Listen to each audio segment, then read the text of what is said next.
స్వాదిష్టం ప్రేక్షకులకు నమస్కారం. ఈరోజు ప్రత్యేకం తెలగపిండి మునగాకు కూర.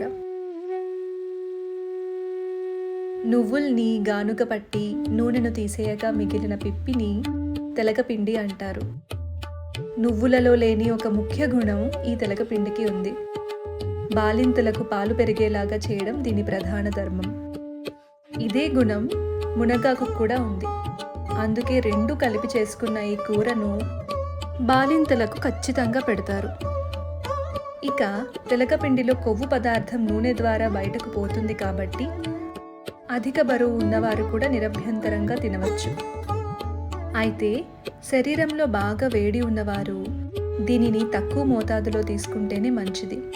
అంతేకాదు, తెలగపిండి తల్లిపాలను పెంచుతుంది అనడంలో సందేహమే లేదు. కానీ ఆమె పాలు బిడ్డకు వేడి చేస్తున్నాయేమో గమనించడం మంచిది.